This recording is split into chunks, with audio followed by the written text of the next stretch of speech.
Y retomamos entonces, de vuelta le damos las gracias a Javier que nos acompaña este año.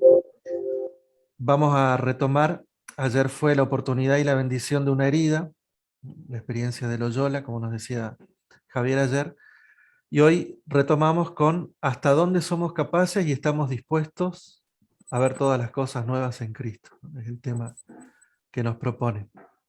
Así que bueno, le doy la palabra a Javier, como ayer, entonces tenemos un momento para escucharlo y después vamos a tener también el tiempo para poder preguntar y compartir.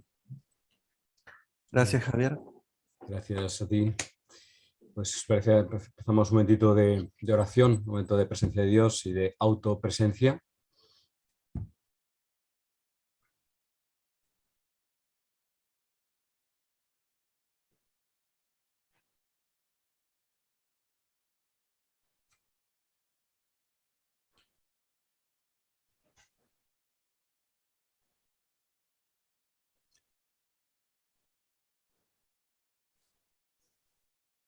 Para que este encuentro nos haga más compañeros, compartiendo la palabra, que es nuestro pan, una de las formas del pan.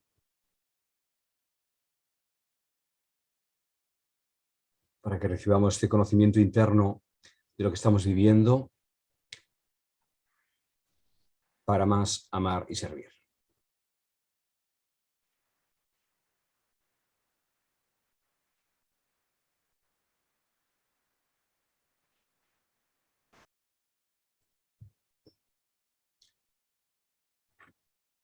San Ignacio ruega por nosotros y camina con nosotros. Amén. Bueno, pues sí, dejamos a Ignacio a los pies de la Virgen, desarmándose de su puñal y de su espada, revistiéndose con hábito de peregrino, pero todavía apenas empezando a serlo. Y otro de los ejemplos que explica de que cuán ciego era todavía en las cosas espirituales, si antes ha explicado el encuentro con el musulmán, en la bajada de Montserrat a Manresa, explica lo que le sucede al haber entregado su vestidura de cortesano a un mendigo sin pensar en las posibles consecuencias que tuvo, y es que lo confundieron con un bandido, con un atracador, y lo apalearon los alguaciles y tuvieron que ir tras él a preguntarle si, como decía ese mendigo, esas ropas no estaban robadas, sino que le habían sido entregadas, ¿no? Y dice él que por primera vez lloró por otra persona, la alteridad, el llanto por la alteridad, la capacidad de alteridad, porque se dio cuenta de que no había discernido su acto, ¿no? Tenía ganas de desprenderse de algo que en aquel momento le sobraba, incluso hasta se sintió generoso dándoselo a un pobre, pero sin pensar en las posibles consecuencias que tendría, como sucedió, ¿no? La discreta caritas, ¿no? El amor discernido, algo tan importante y tan básico que el peregrino paso a paso fue aprendiendo, ¿no? Eso es lo bonito de la autobiografía, es la sinceridad con la que él habló y conversó con González de Cámara en el patio, en la terraza de Roma, de una forma distendida, donde él pudo pues abrir su corazón sin nada que defender, porque, bueno, pues porque había aprendido a ser más libre de su propia imagen. Bien, entonces llega a Manresa, y entonces en Manresa podemos distinguir bastante claramente tres momentos, que podemos identificarlos como la primera etapa de la euforia del nuevo converso, del neoconverso, la euforia del neoconverso; la segunda etapa, que es su noche oscura, que pasa en su caso, por la crisis de los escrúpulos; y la tercera etapa, llamada de invasión mística, que son las diferentes visiones que tiene, que culminan en la iluminación del Cardonel. Bien, pues en la primera etapa, esto de la euforia del nuevo converso,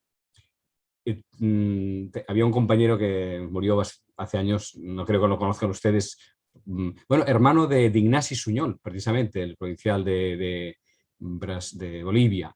Tenía un hermano muy original, todavía más que él. Son 3 hermanos. Bueno, él murió, al que me refiero, que se llama Juanito. Y era bastante genial, ¿no? Y él definía la euforia como alegría vomitada. Es decir, un exceso de alegría que no sabes qué hacer con él, con ella, y la vomitas sobre el otro sin preguntarte si el otro también está alegre o si el otro va a recoger tu alegría, al cual el otro tu alegría excesiva le puede molestar, porque a lo mejor él no está alegre, tú estás alegre. Una persona eufórica da cierto miedo porque es autista, ¿eh? Hay un punto de autismo, o sea, está desbordado por su propia alegría, pero a lo mejor esa alegría puede ser molesta para los demás. Bueno, pues algo así sucede con esta primera etapa de la euforia del neoconverso, donde él siente el gozo, la alegría, digamos, de este año que se le da. Si me permite una pequeña reflexión o cuña histórica, ¿por qué un año? ¿Por qué está un año en Manresa? Bueno, hay diferentes versiones de por qué no va a Barcelona inmediatamente. La más probable es porque le conocen, la corte del nuevo papa, y entonces él acaba de comenzar una nueva vida y no quiere ser arrastrado a la antigua, a la vieja vida. Sabe que si se mezcla de nuevo con las amistades que le conocen, no va a poder decir el paso que va a dar, y él mismo se aparta de la posible tentación de ser arrastrado hacia atrás, ¿no? Bien, pero el que sea un año es porque los permisos de peregrinación a Tierra Santa se daban el día de Pascua. Y estamos en el 25 de marzo, porque esto lo sabemos, porque él habla de que fue el día de la Encarnación, o sea, el 25 de marzo, y aquel año la Pascua caía en 6 de abril, o sea, tenía apenas 10 días, 11 días para llegar a Roma. Lo tenía muy justo. Si además se retrasaba porque había de dejar paso a todos los españoles que pasaban por allá, con lo cual ya seguro que no llegaba para Pascua a Roma. Y por ello él dispone de un año de espera. Sabe que un año lo tiene que esperar en cualquier caso.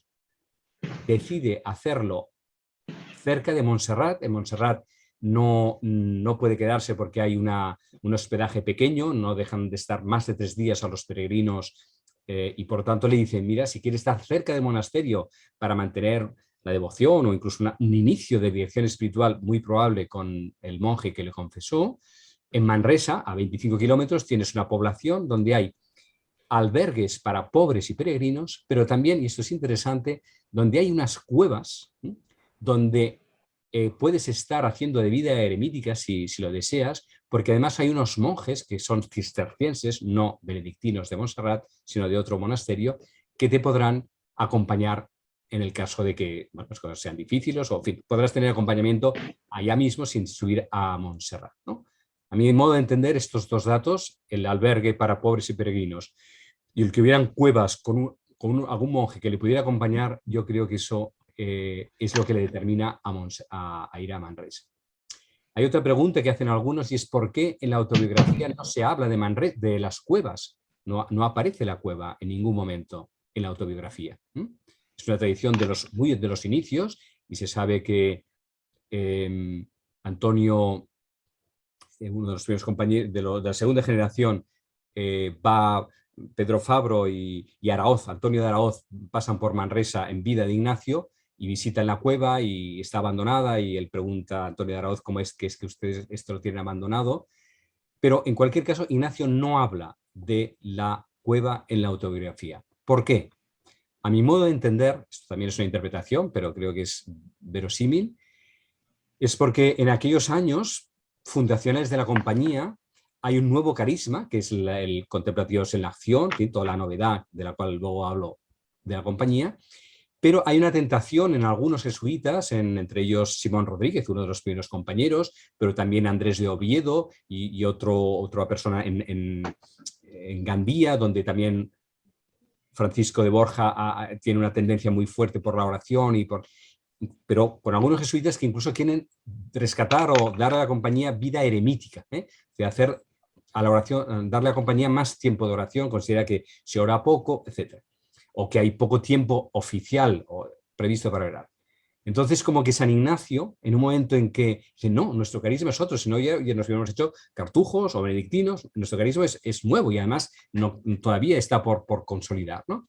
Entonces, a mi modo de entender, San Ignacio no menciona la cueva en la autobiografía para no dar pie a los que desean esa vida eremítica diciendo, oh, si el fundador estuvo en una cueva, pues cómo no nosotros también, digamos, ¿no? O sea, como quiere eludir a él, para Ignacio fue importante, pero luego, ¿no? Para la formación, eso va en otra dirección, digamos, ¿no? Bueno, esto es un tema más quizás para especialistas, pero lo menciono por si alguien alguna vez se ha hecho esta pregunta de por qué no aparece la cueva en la autobiografía. Bien, en cualquier caso, estamos en el primer tiempo de la euforia del neoconverso, donde él pretende, de alguna manera, conquistar la santidad, como se conquista la ciudadela de Pamplona, o seducir a Dios con su fortaleza y su valentía, como se puede seducir a una de las mujeres que parece ser que sedujo en algún momento.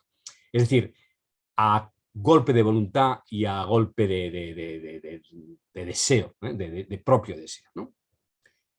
Si Francisco de Asís hacía tantos días de ayuno, pues yo más. Si Santo Domingo hacía tantas horas de acción, pues yo el doble, etcétera, etcétera. Bien. Este momento voluntarista y de luego, como veremos, narcisista, porque él es el mejor, digamos, sigue siendo el mejor, está acompañado por un desdoblamiento, por esas imágenes que él dice que veía una serpiente, como una serpiente con ojos que le miraban, y que eso le daba consolación mientras esa visión o esa visión le aparecía, y porque le daba consolación. Dice eso. Luego voy a volver a esto, pero simplemente menciono la aparición de esta figura en esa primera fase.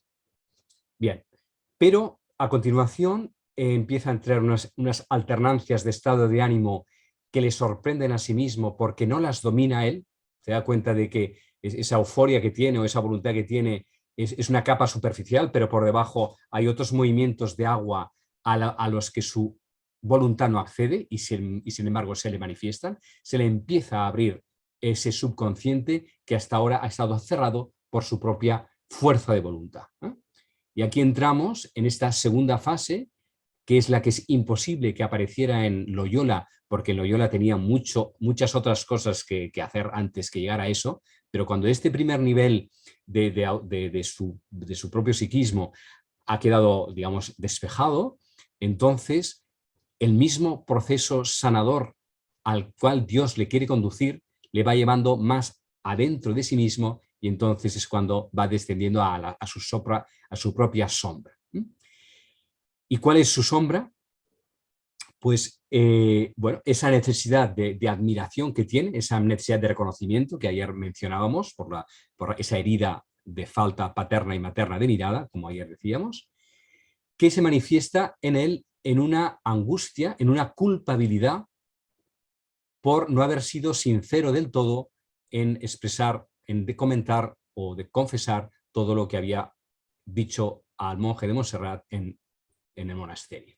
Es decir, esto se puede leer de una forma más, si me permitís, más neurótica, de una cierta obsesión neurótica, pero se puede leer no solo como una neurosis, que San Ignacio tenía una cierta tendencia, el que sea santo no le eximía de otras cosas, como la santidad no necesita nuestra perfección psíquica, lo que necesita es que la atravesemos. San Ignacio hay una cierta tendencia obsesiva, pero no voy a entrar por aquí, sino voy a entrar en cuál es también el origen psicoespiritual de esta neurosis, ¿no?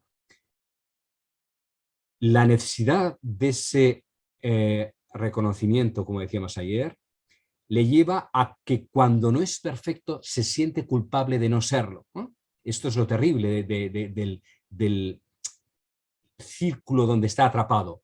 Por un lado hace lo que puede para alcanzar esa perfección, con ayunos, dejándose el cabello, etcétera, o sea, forzándose a deformarse, digamos, pero luego eso es lo que puede hacer él, pero luego hay algo que él no puede hacer, que es la angustia que siente de no ser digno de ninguna mirada, ni de la de Dios, porque además se ha confesado ante un monje y siente que no ha sido sincero, y una y otra vez vuelve a repetir los mismos pecados y nadie le salva de esa angustia. En la película que os mencionaba ayer de Filipina, añaden un aspecto que me parece muy bello, y es que, y eso creo que lo podríamos todos reconocernos en ello, que no es solo que entre en un ciclo obsesivo, sino que cuanto más profundiza más se profundiza en el amor, ¿no? Cuanto más fino es el amor, más descubrimos dónde hemos dañado al amor, ¿no? Cuando somos torpes, pues vamos pisando y no nos damos cuenta de a quién hacemos daño. Cuando empezamos a caminar con más atención, nos damos más cuenta del daño que podemos hacer o hemos hecho a los demás. Por lo tanto, cuando San Ignacio va entrando en profundidad en las 7 horas de oración diarias que hace, él va afinando la percepción de lo que es bueno y no es bueno, ¿no? Por lo tanto, él va descubriendo más cosas de su pasado y se da cuenta de lo inacabable que es lo que tendría que confesar, ¿no? O sea, yo creo que no es solo una obsesión de escrúpulos, como digo, sino que es también algo más fino, y ahí, como digo, de lo que me parece bonito de la película, es que le vienen las imágenes de la guerra, de la batalla, que por causa de él querer fama y gloria, ha llevado a la muerte a compañeros suyos, ¿no? O sea, él se siente como culpable de haber matado de alguna manera a sus compañeros de tropa por haber impuesto una batalla que estaba perdida desde el comienzo, ¿no? Bueno, esto es muy, muy, muy importante. Por algo, también un principio psicoespiritual que creo que hay que tener en cuenta, que de aquello que no somos libres y por lo tanto somos ciegos, podemos ser peligrosos. De aquello de nosotros que no conocemos, de nuestras necesidades ciegas a nosotros mismos, nos convierte en seres peligrosos para nosotros mismos y para los demás, porque nuestra ceguedad respecto de nuestras necesidades no nos permiten ver la pulsión que contienen, que arrastran y nos arrastran hacia lugares dañinos, ¿no? Bueno, pues de algún modo este descendimiento a sus propios infiernos, a su propia sombra, es lo que le adentra en una angustia tal que recordemos, ¿no?, que él dice que hasta tal punto estaba acorralado por sí mismo, por estas voces acusatorias de ¿por qué has hecho esto?, que se quiere suicidar. No es ninguna broma, ¿eh? No es ninguna broma. Y lo que le detiene para el suicidio es porque es que todavía haré todavía un pecado mayor, o sea, todavía no arreglo nada, lo pospongo para la eternidad lo que ahora me quiero escapar, por lo tanto, en fin, es decir, realmente llega a sus propios infiernos hasta el punto de querer suicidarse, quitarse la vida porque no sabe cómo salir de este autocentramiento en el que por un lado se idealiza a sí mismo y por el otro lado del mismo lugar donde está atrapado se culpabiliza y se machaca a sí mismo, ¿no? Se destruye a sí mismo. El punto está en que no sale de ser él el centro de sí mismo. ¿Cómo sale de ahí? Pues sale a través de 2 situaciones. Una, dice que vio un perrillo, un cachorro de perro, un perrito, que pasaba por delante de él. Y empezó a gritar al perro, a invocar al perrillo, diciéndole que te seguiré a donde quiera que me lleves con tal de que me salves de esta angustia. Es decir, ante la inocencia de una criatura, ante una inocencia de esa vulnerabilidad que ayer decíamos como fuente de gracia, ante la inocencia de una criatura, en este caso de un perrillo, que no pretende nada, que simplemente es y juega y es necesitado de cariño y no se complica la vida, ¿no? Ante la visión, ante la percepción de la inocencia, él siente el deseo de ser inocente, ¿no? Te seguiré, oh inocencia, a donde quiera que me lleves, porque estoy demasiado centrado en mi propia locura, ¿no? La construcción de mi personaje, en la acusación del personaje que quiere construir. Qué terrible, ¿no? Qué infierno, ¿no? En frente a la inocencia de un cachorro de perro. Y el otro factor que le hace despertar es que él, para salir de esta angustia que tiene, todavía se ha enredado más, comprometiéndose a hacer una semana de ayuno, o sea, de ayuno absoluto, de no comer nada ni beber nada. O sea, todavía está reforzando ese imposible que él quiere conquistar. Y de pronto, una mañana, en medio de este ayuno, dice que tiene la visión de un trozo de carne, de un filete de carne. No sé si pasó por Argentina o no, pero le vino esa imagen del filete de carne. Y él interpreta al momento que Dios le está diciendo que se conceda comer lo que necesite, que no tiene que luchar contra todo, porque no puede saltar sobre su propia sombra. Tiene que aceptar el contorno de su propia sombra en lugar de saltársela, porque todavía no es transparente. La transparencia no se alcanza a base de horadarse a sí mismo. Es otra cosa, ¿no? Por lo tanto, y entonces se confiesa, va al confesor y dice, mira, he tenido esta visión y entiendo que el Señor me está diciendo que deje el ayuno y que me conceda el comer lo que necesito, porque por ahí no voy a ningún sitio. Y el confesor le dice, ¿estás seguro que esto no puede ser una alucinación de tu propia hambre que te proyecta el filete de carne de lo que es obvio, ¿no? Parecería que sería el consejo natural. Y él discierne y dice, no, no es esto. Porque eso uno distingue cuando es una cosa u otra. ¿No les recuerda a ustedes algo esto del filete de carne? A San Pedro en los Hechos de los Apóstoles, cuando él está dudoso de si se puede bautizar el centurión porque es un pagano y comen cosas impuras y tal, ¿no? Y de pronto tiene esa visión donde hay diferentes animales prohibidos, digamos, y oye una voz que le dice, come, come. No hay nada impuro. Lo que lo hace impuro es cómo lo miramos, cómo lo comemos, no lo que comemos, digamos, ¿no? Y eso a Pedro le da la obertura para poder bautizar. Pues algo de este orden es.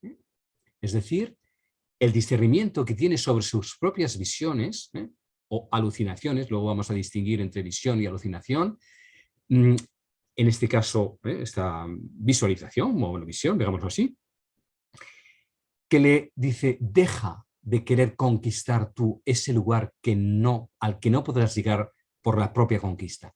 Ríndete. Y ante esa conjunción de dejar el ayuno, no llegar hasta el final de lo que se había propuesto, algo muy difícil para Ignacio, ¿no? De no llegar hasta el cumplimiento de que, no, suéltalo, suéltalo. Y ese ir ante el cachorrillo de perro es la rendición de Ignacio. Ahí es cuando depone realmente las armas, no a los pies de la Virgen, que lo deseó hacer, pero sin saber que tenía todavía muchas espadas y sables dentro de su piel, incrustados a él de lo que no sabía que podía sacar. Cuando se rinde ante el Señor, deponiendo su voluntad de conquista, deponiendo su voluntad de querer alcanzar el cielo por su propia voluntad, es cuando se le abren las puertas del paraíso, de alguna manera. Y para eso ha habido de rendirse. La rendición no es claudicación. Si hubiera claudicado, se hubiera vuelto a Loyola diciendo esto, no hay quien lo aguante y me voy a donde he venido. No claudica, se rinde, sigue estando allá, pero de un modo diferente. Tema difícil de distinguir a veces cuando nos rendimos o cuando estamos claudicando, y hasta cuándo hay que resistirse y cuándo hay realmente que soltar y dejarse hacer. Este pasaje de hacer a dejarse hacer es justamente lo que hace que pase del segundo momento de esta noche oscura al tercer momento de Manresa, que es lo que podemos, o ha sido llamado, de invasión mística. Es decir, se le abrió eso que estaba cerrado ante sus ojos. Porque había soltado la pretensión de ver, de querer ver, entonces se abrió otra mirada sobre las cosas. La primera descripción que hace, ahí es cuando explica, dice, y ahora voy a contar diferentes experiencias que he tenido porque el Señor me guiaba como un maestro de escuela guía a un niño, dice él. Él, soldado, cortesano, deseando lo más alto, que tenga la paz y la humildad de reconocerse un niño guiado por un maestro de escuela, es que ahí Ignacio ha hecho un salto de gigante, digamos, ¿no? Ahí ha rendido sus pretensiones de de conquistador y acepta que es un niño. Como un niño es guiado por el maestro de escuela. De nuevo, la bendición de la herida, la bendición de la vulnerabilidad, la bendición de la pequeñez, para un vasco y un cortesano, hijo de nobles, que tenía aborrecimiento a ser el pequeño, el Benjamín, eso le avergonzaba. Bueno, pues no, ha atravesado eso y ahora se reconoce pacíficamente que sí, efectivamente es un niño. Bueno.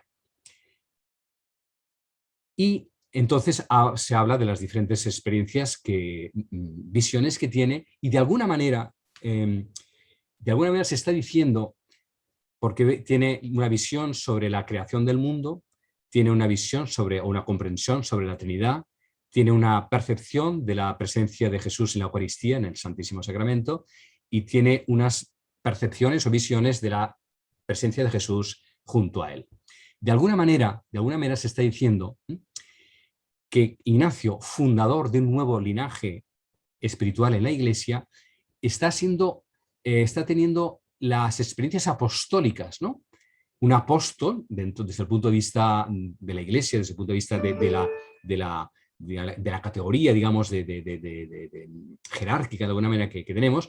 Después de Jesús están los apóstoles, que son los contemporáneos a Jesús, y toda la sucesión apostólica, todos los obispos, toda la jerarquía de la Iglesia emana de los apóstoles, ¿no? Es la sucesión apostólica porque son aquellos que estuvieron junto a Jesús. Bueno, Ignacio no está junto a Jesús porque es del siglo XVI, pero las experiencias que ha tenido le han puesto junto a Jesús. Y eso de alguna manera lo legitiman, de alguna forma, como fundador de un nuevo linaje espiritual que es el de la compañía, digamos, ¿no?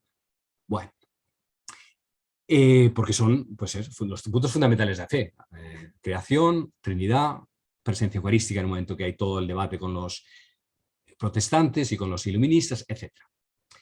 Pero dice que todo esto no es nada comparado con otra cosa que experimentó después, que es la llamada iluminación del Cardoner.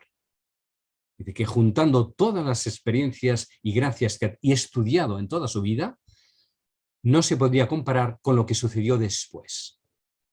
¿Y qué sucedió después? Pues que caminando hacia ese priorato donde estaban los monjes, del cual recibiría de uno de ellos ese acompañamiento espiritual, si ustedes han estado en Manresa, ubicarán el sitio, todavía existe ese priorato, ahora es una barriada de la ciudad. Se sentó de cara al río, el lugar que hemos identificado es muy plausible, es un lugar abierto, se ve Montserrat al sur, se ve los Pirineos al norte, se ve la ciudad, se ve el puente, se ve el río, se ve la cueva, es decir, un espacio totalmente abierto al mundo, y ahí sentado dice que no es que viera nada concreto, sino que se le abrieron los ojos del entendimiento, entendiendo muchas cosas de la fe, espirituales y de letras, de modo que no podría decir lo que comprendió, porque fue tanto de lo que comprendió que no lo puede expresar, pero sí que en aquel momento sintió que veía todas las cosas nuevas. Y que a partir de ese momento se sintió un hombre nuevo con un intelecto nuevo que el que antes tenía. Después de haber descendido a los infiernos, después de esa lucha contra el dragón, digamos, de sí mismo, de sus propias obsesiones, entonces ha atravesado todo eso, puede emerger un hombre nuevo con una mirada nueva. Cuando dice que comprendió las cosas de la fe, de las espirituales y de las letras, podemos decir en el lenguaje de un autor que para mí es muy inspirador, que se llama Raymond Panikkar. Él habla de la realidad cosmoteándrica, es decir, que la realidad toda ella es divina, humana y cósmica al mismo tiempo. La realidad es inseparablemente, procede y está en Dios, es inseparablemente cosmos y materia, y en la medida humana, que es a través de la cual nosotros accedemos, pues es la parte de la consciencia, la parte humana. O sea, él tiene la experiencia de la fe, dice de las cosas de fe, por lo tanto las cosas de Dios, de las cosas espirituales, por lo tanto de los dinamismos del espíritu, lo que abre al ser humano a Dios, ese discernimiento, todo eso que acompañará a lo largo de los años, dice que captó en muy poco instante esos dinamismos interiores. Y de las letras, hay que entender las letras, en aquel tiempo se refiere al conocimiento de lo profano, es decir, de lo cósmico, de las ciencias, la literatura, o sea, lo mundano, para decirlo así, no específicamente lo religioso. Pero es que todo es religioso a partir de ese momento. No hay nada que no esté religado con Dios. Lo que él experimentó en aquel momento es la inseparabilidad de Dios y el mundo. No que Dios sea el mundo ni que el mundo sea Dios, sino que Dios y mundo son inseparables. Hoy en día podemos hablar del panenteísmo, Dios en todas las cosas y todas las cosas en Dios, que es el carisma y la mística de la compañía. La inseparabilidad de todo está en Dios y no hay nada que no esté en Dios, ni en lo que Dios no esté, digamos, ¿no? En ese doble movimiento.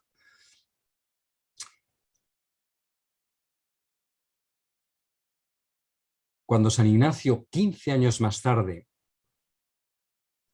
llega a Roma y empiezan, bueno, ya es el tiempo de fundar la compañía, y hay una serie de puntos del nuevo grupo religioso, nuevo linaje espiritual que vamos a ser nosotros, digamos, ¿no? Donde hay una serie de puntos difíciles, como es que no tenemos una misión específica, que no tenemos rezo de coro, que no hay penitencias ni castigos establecidos, que no tenemos un hábito concreto. O sea, hay muchas cuestiones abiertas que no eran normales en las constituciones o en las reglas o en lo que fuere de una nueva orden religiosa, y además con las pocas ganas que tenían en aquel momento de abrir algo nuevo, cuando lo que se trataba era en todo caso de reforzar lo que ya había, ¿no? De las objeciones que le pusieron, ¿no? Y entonces sus compañeros le decían, hombre, concreta un poco más, rebaja un poco más, porque esto seguro que no lo van a admitir, ¿no? Porque es demasiado indeterminado, ¿no? Demasiado abierto. Y él decía, no, es esto, es esto. Y le preguntaban sus compañeros, ¿y cómo estás tan seguro? Y respondía siempre, por aquello que vi estando en Manresa. Por lo que comprendí, por lo que se me abrió. Si Dios está totalmente abierto, ¿cómo vamos nosotros a cerrarlo? Si va a aparecer una nueva orden religiosa, un nuevo linaje espiritual en la iglesia, ¿cómo vamos a encerrarlo de nuevo si lo que le da razón de ser es justamente que es nuevo, digamos, ¿no? Y eso no se ha de pautar, claro que sí, y estará 10 años escribiendo las constituciones, pero todas las constituciones empiezan por la discreta caritas, todo lo que el espíritu nos debería aconsejar y en la escucha del espíritu deberíamos poder resolver, pero como los seres humanos somos complejos y la realidad lo es, pues aquí están una serie de pautas para que nos ayude. Pero el principio es en el Espíritu Santo y en la discreción de esta caridad, del amor discreto, ¿no? Pero si no, todo está abierto. Y eso nace y se origina en el Cardonal. Porque no hay una visión concreta, y esto es muy interesante también, es la clave de nuestra espiritualidad, es la clave de lo que nos jugamos como jesuitas en el siglo XVI y en el siglo XXI, ¿no? Nuestra espiritualidad no es una cuestión de contenidos, sino una cuestión de dinamismos. Todo el discernimiento está basado en la escucha del espíritu que está continuamente fluyendo en nosotros y en la historia, que va adquiriendo la forma adecuada en cada momento. Pero esa forma, que es el contenido específico, bueno, es adecuada en ese momento y en ese lugar, pero en otro momento y en otro lugar puede ser inadecuado, y además lo suele ser, si no cambia. Lo que no cambia es el dinamismo que lo hace cambiar, si lleva hacia Dios o si lleva hacia atrás, si lleva hacia nosotros mismos o hacia el instinto de apropiación, etcétera, etcétera, etcétera, ¿no? La importancia del discernimiento como la clave, porque Dios arde en todas las cosas. O sea, lo que se le dio a San Ignacio en el Cardoner es la incandescencia de lo real. Algo parecido, tal vez, a la zarza ardiente que se le mostró a Moisés en los pies del Sinaí. Y todavía, si me permiten, voy a decir algo más, que creo que no lo he dicho hasta ahora en ningún sitio, porque me vino hace poco y ahí lo comparto con ustedes. Y si les parece excesivo, ya me lo dirán. Pero lo creo profundamente y tengo la confianza en compartirlo, porque al fin y al cabo somos compañeros y para eso estamos. Creo que hay un paralelismo entre la experiencia de Moisés en el Sinaí con la experiencia de Ignacio en el Cardoner en lo siguiente. Cuando a Moisés se le aparece la zarza ardiente y Moisés se asusta o se sorprende y le pregunta, ¿quién eres? ¿Quién eres tú? ¿No? Y le dice, tranquilo, yo soy el Dios de tus padres, de Abraham, de Isaac y de Jacob, ¿no? Estás en casa, no te asustes, no es un fantasma, estás en casa. Bien, y eso lo tranquiliza y entonces puede escuchar la segunda parte del diálogo. Pero luego dice, ¿cómo voy yo al faraón a decirle que vengo en nombre del Dios de los esclavos? O sea, ¿qué autoridad va a tener él diciendo que él es viene en nombre del Dios de los que está esclavizando? Eso ante el faraón no tiene ninguna autoridad, ¿no? Dice, dime realmente quién eres, porque esto no me basta. Eso va bien para nosotros, pero para el faraón eso no tiene ninguna autoridad. ¿Quién eres realmente? ¿En nombre de quién voy a ir? Y entonces le dice, yo soy el que soy. Yo soy el que hace que todo sea. Yo soy el que hace que tú seas. Yo soy el que hace que el faraón sea. Yo soy el que hace que la esclavitud o la libertad, Egipto o Canaán sea. Yo soy el fondo de lo real. Vas en nombre de lo real, ¿no? Y ese es el nombre de Yahvé.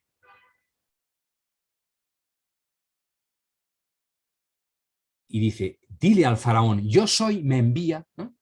Y cuando está diciendo yo soy, me envía, está diciendo el nombre de Yahvé, que es lo que significa Yahvé, pero cuando Moisés dice, va a decir que yo soy, le envía, Moisés de alguna manera se va convirtiendo también en aquel en el que le está enviando, porque está diciendo yo soy, me envía. Solo si Moisés realmente encarna de alguna manera el mensaje que está recibiendo, va a tener autoridad ante el faraón, ¿no? Y al final del recorrido, 40 años más tarde, o lo que, bueno, el tiempo que fuere simbólico que haya entre el primer Sinaí y el segundo Sinaí, es decir, cuando Moisés llega con todo el pueblo con las tablas de la alianza y sube a lo alto de la cima y regresa, y cada vez que regresa dice que el pueblo se tenía que tapar los ojos porque deslumbraba su rostro de tal manera que no podían mirarle directamente. Es decir, al final del recorrido, Moisés se convierte en fuego. Ya no es el fuego que contempla, sino que es el fuego desde donde contempla. Y de ahí nacen los 10 mandamientos. Es decir, unas pautas de lo que será la fundación de un pueblo, de una civilización. Los 10 mandamientos, no sabemos lo que somos, ¿no? Por lo tanto, a mi modo de ver, cuando San Ignacio tiene la experiencia de haber visto primero la creación, la Trinidad, la presencia de Jesús en la Eucaristía, todo eso le sitúa dentro del cristianismo, le sitúa dentro del marco cosmovisional al cual él pertenece. Yo soy el Dios de tus padres, de Abraham, de Isaac y de Jacob. Ese es el primer tiempo. Estás dentro de la tradición cristiano-católica, en un momento en que era cuestionada. No hay ninguna duda sobre tu identidad y desde dónde vas a ser. Ahora bien, lo que se abre en el Cardoner no tiene límite. Todavía más desborda más cualquiera de las visiones que pudiera tener, porque toda visión es ya un recorte del misterio. Es una concreción del misterio, necesaria porque los seres humanos somos seres finitos y somos seres concretos y necesitamos el contorno de las cosas porque si no enloquecemos. Pero cuando se crece realmente en la vida del espíritu, todo está radicalmente abierto.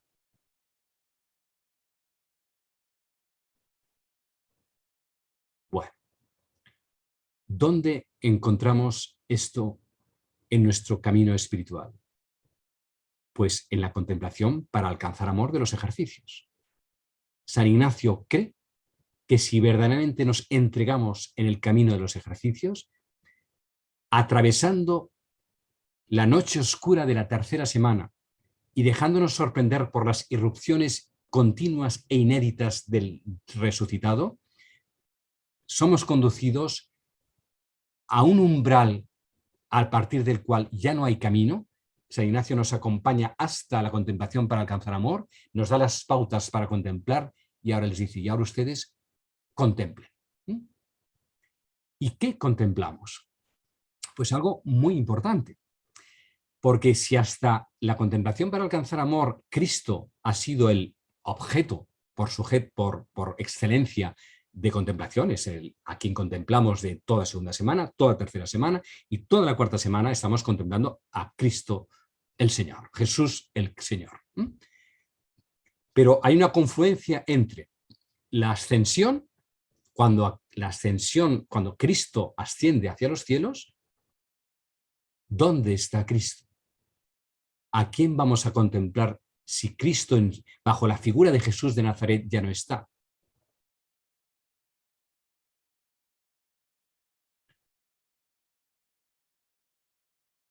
En la contemplación para alcanzar amor, Cristo ya no está. ¿Qué está en lugar de Cristo?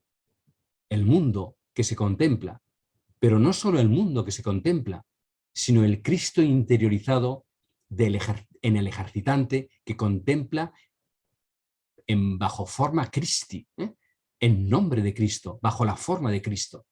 Porque el tomad, Señor, y recibid tiene la resonancia de tomad y comed, tomad y beber. ¿Quién se ofrece al mundo sino el ejercitante que percibe que el mundo es ofrecimiento de Dios a él? Viendo los dones de creación, de redención y los dones particulares, viendo cómo Dios está en los elementos dando el ser, en las plantas vegetando, en los animales sensando, en los seres humanos dándoles a entender. A cada percepción de que Dios está dándose en la realidad en la que estamos, en la que somos, nos movemos y existimos, nuestra respuesta es: tomad, Señor, y recibid toda mi libertad, mi memoria, entendimiento, voluntad. Es decir, quien se ofrece al mundo es el ejercitante que se ha convertido de algún modo en el Cristo que se ofrece, en el proceso de cristificación que se ha ido produciendo a lo largo de los ejercicios. O sea, que ya no se contempla a Cristo, sino que se contempla desde Cristo. Este es el punto. Y por tanto, toda la realidad es cristofánica, porque el Cristo interiorizado permite la cristofanía de todas las cosas. Ver todas las cosas en Cristo significa que Cristo en nosotros nos hace ver las cosas como Él las veía. Y esa es la vía unitiva de la compañía. Y además es el proceso de la consagración, al final de la Eucaristía, que decimos: por Cristo, con Cristo, en Cristo. Por Cristo, primera semana de los ejercicios. En Cristo, segunda y terceras. Con Cristo, segunda, tercera y hasta cierto punto, cuarta semana.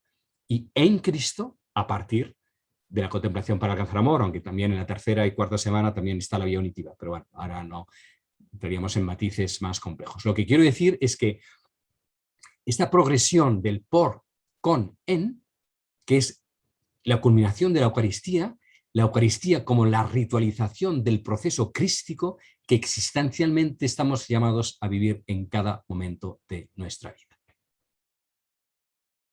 Y que es el recorrido completo de las 4 semanas de los ejercicios.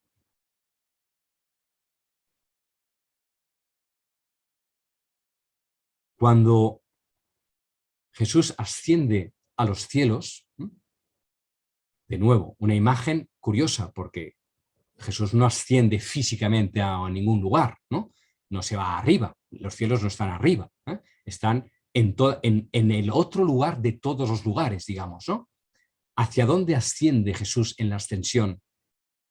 Sino al corazón más profundo de todo lo real.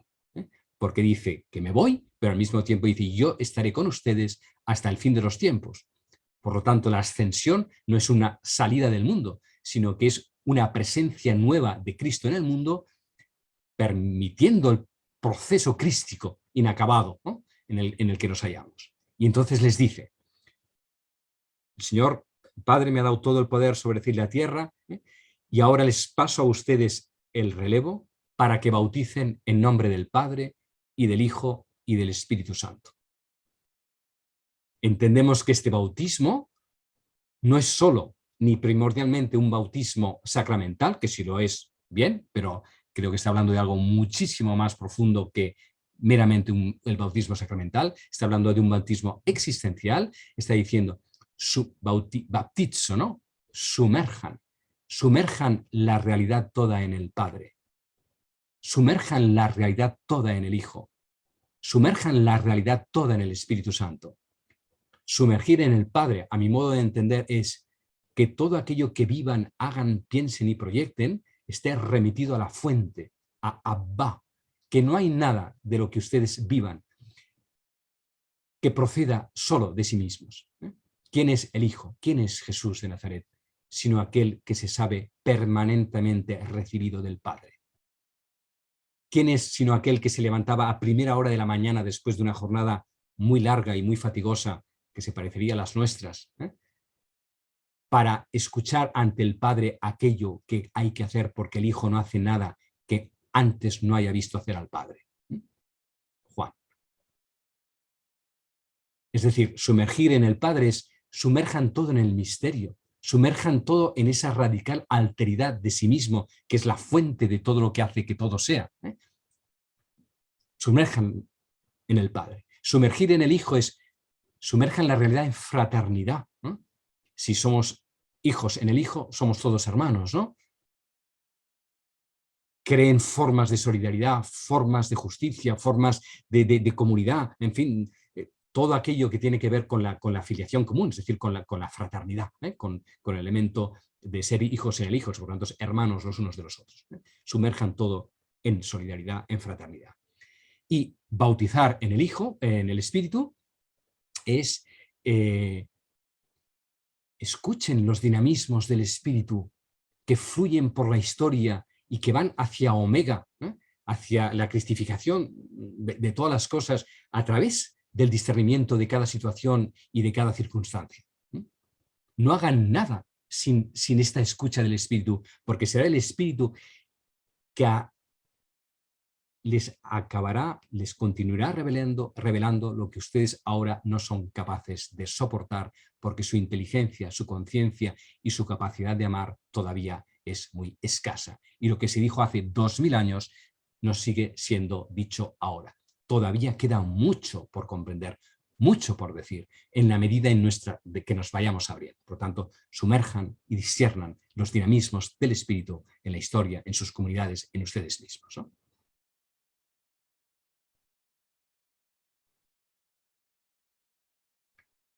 Bueno, entonces, y esto es muy importante, pues voy acabando un poquito más, me queda 5 minutos. Vamos a ver si también un tema importante.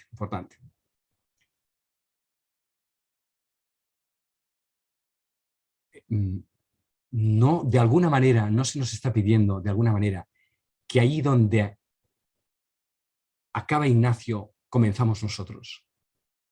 Ahí donde acaba Jesús de Nazaret, en el sentido de la ascensión, ¿no? Ahí donde él termina su ciclo encarnatorio y nos pasa el relevo, y ahí comienza el quinto evangelio, que comienza los Hechos de los Apóstoles, donde Jesús termina, de alguna manera, comienzan los apóstoles, pues donde Ignacio termina, comenzamos nosotros, digamos, ¿no? Entonces, la iluminación del Cardoner y la contemplación para alcanzar amor, siendo puntos finales de recorrido, tanto de su experiencia de Manresa como del recorrido de los ejercicios, ¿no deberían ser de algún modo puntos de partida?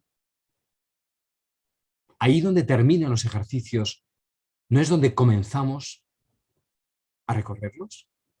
Es cierto que hay que hacer primera semana, segunda semana, evidentemente, porque no, como el ciclo litúrgico, cada año estamos de un modo diferente y por lo tanto nunca es repetido, porque además siempre estamos en vía purgativa, siempre de alguna manera estamos en vía iluminativa, pero también estamos en vía unitiva. O no nos lo creemos, o es demasiado difícil creérselo, o no estamos. Es ahí la pregunta, ¿no?, de la charla de hoy, ¿no? ¿Hasta dónde somos capaces y estamos dispuestos a ver todas las cosas nuevas? Porque como dice San Juan de la Cruz en la subida al Monte Carmelo, va explicando la ascensión, va dando pautas de por aquí pasa esto, por aquí pasa allá, explica las caídas por la izquierda, las caídas por la derecha, va explicando, etcétera, etcétera. Y entonces dice, vayan soltando, vayan soltando, vayan soltando, y a partir de aquí ya no hay camino. Ya no hay camino. Porque el camino es cada uno. El camino no puede ser anticipado. Nosotros somos el camino. ¿Es verdad que hacemos un camino? Claro que sí. Y la compañía lo dice al principio de las Constituciones, ¿no? Según el camino por el que hemos sido llamados, ¿no? Evidentemente que compartimos un camino, faltaría más. Pero al mismo tiempo que compartimos un recorrido ya transitado, el camino que nos hemos cada uno de nosotros de recorrer no está hecho. Ni personalmente, ni generacionalmente. A partir de aquí ya no hay camino. Cuando en verdad y con todo el ser, con todo nuestro ser, podemos decir al Señor, tomad y recibid toda mi libertad, mi memoria, mi entendimiento y voluntad. Todo lo habéis dado, todo es vuestro, disponed en todo. Significa que la memoria a veces nos intoxica, ¿no? A veces tenemos demasiada memoria de algunas cosas y faltas de memoria de otras. El tema de la memoria es complejo. A veces recordamos demasiadas cosas que no nos ayudan y olvidamos las que teníamos que olvidar. Pero en cualquier caso, de lo que está diciendo es que lo que recuerden sea recordado desde mí. Tengan la memoria Christi, no su memoria personal, que es muy de relatos demasiado cortos y demasiado autorreferidos, ¿no? Tomad, Señor, recibid mi entendimiento, entiendan desde mí, mi voluntad, deseen desde mí. Bueno, bien, entonces, y cuando esto es así, entonces podemos percibir más cómo el Señor, como Dios está en los seres, en los elementos dando el ser, en los vegetales vegetando, en los animales sensando, en nosotros dándonos entendimiento, trabajando y laborando. Es las cuatro consideraciones de la contemplación para alcanzar amor. Donde no hay camino, porque todo es camino si es camino discernido, ¿no? Todo es susceptible de ser camino si es discernido. Y hoy este discernimiento es comunitario. Conjuntamente hemos de tener la audacia, el coraje, la humildad y el gozo de compartir juntos este discernimiento, ¿no? De compartir juntos este bautismo en el Padre, en el Hijo y en el Espíritu Santo de la realidad completa. Pero para esto, y ahí alguna de las preguntas de ayer, ¿no? Claro, si no somos seres orantes, y seres orantes significa seres abiertos, profundamente abiertos a esa presencia de Dios que está en todas las cosas, pero que no es evidente que lo esté porque nosotros estamos demasiado invadiendo las cosas, ¿no? Como invasivo fue Ignacio pensando que ya era peregrino y todavía no lo era porque por el camino iba matando a musulmanes, o iba dando vestidos a quien no los necesitaba, o iba haciendo ayunos que no eran necesarios, o lo que fuera, ¿no? Había que despojar mucho, nos hemos continuamente de sacar ese personaje que tenemos enganchado a la piel, y sin embargo cuando nos es dada esta libertad interior, entonces se nos da también la transparencia de lo real, de alguna manera, como le fue dado a Ignacio en la contemplación. Bueno, y acabo. La espiritualidad ignaciana o la mística ignaciana, a mi modo de entender, está entre el ya sí de la contemplación para alcanzar amor y de la experiencia del Cardoner, donde él vio esa incandescencia de Dios en todas las cosas, es el Yassi, y la visión de la Estorta, que es el todavía no. Llega a Roma con sus dudas de si es Roma el lugar donde ha de ir, porque en el fondo todavía anhela Jerusalén, todavía la anhela. De hecho, Roma es el plan B, digamos, ¿no? Porque su deseo era Jerusalén, ¿no? Eso a Roma no le hace mucha gracia porque, bueno, las cosas son complicadas, ¿no? Y en sus dudas de si es Roma a la que tiene que llegar, a la que tiene que ir, pide a María que le ponga con su hijo, ¿no? En todo el camino va pidiendo a María que le ponga con su hijo. Y en la entrada de esa pequeñita capillita dice que se le abrió, se le elevaron los ojos del entendimiento, ¿no? Y percibió cómo el padre le mostraba al hijo y le decía al hijo: quiero que él, Ignacio, nos sirva. Y el Cristo que se le mostró no es un pantocrátor, no es un buen pastor, no es un niño Jesús, no es, hay muchas imágenes posibles de Cristo que se le podían haber manifestado. El Cristo quenótico, el Cristo que lleva una cruz, el Cristo que lleva la cruz de la historia en sus espaldas, que lleva el todavía no, todo aquello inacabado de los dinamismos personales y colectivos de una historia que todavía gime en dolores de parto, ¿no? Y a eso somos invitados, ¿no? A acabar lo inacabado de la historia, al mismo tiempo sabiendo que todo ya está planificado en ese Dios todo en todos, ¿no? Ya sí, pero todavía no. Y el discernimiento es justamente el lugar del encuentro entre ese ya sí y todavía no. Porque por el discernimiento escuchamos esa plenitud de Dios que está latente en la historia, junto con el todavía no, del dolor de aquello de la historia que todavía no ha terminado. Y en la escucha de ese ya sí y todavía no está el acto de elección, que es un acto de donación por donde nos entregamos a hacer la voluntad de Dios y a realizar una misión concreta, ¿no? Entre el Cardoner y la Estorta, el discernimiento de cada acto donde el todavía no comienza a ser ya sí por la entrega de la misión.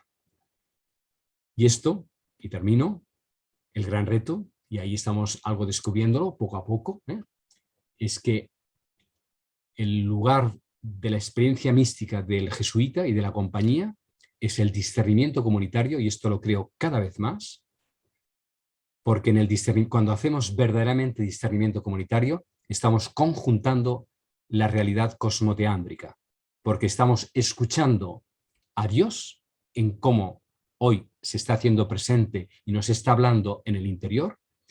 Nos estamos escuchando los unos a los otros porque en verdad estamos compartiendo no nuestras ideas, que son muy privadas y muy discutibles, sino nuestras mociones, que son sagradas, porque nuestras mociones son el roce de Dios en nosotros, y de eso hablamos, del roce de Dios en nosotros, no de las ideas que tenemos, que son muchas veces son muy aburridas o demasiado entretenidas.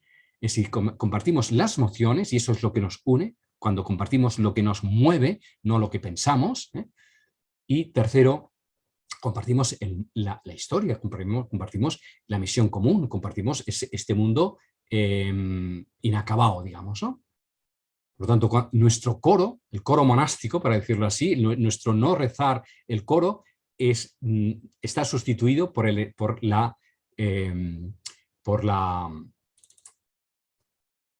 discernimiento comunitario, donde se da la consolación de compartir el pan de la misión, porque nos hemos escuchado y porque escuchándonos juntos nos convertimos.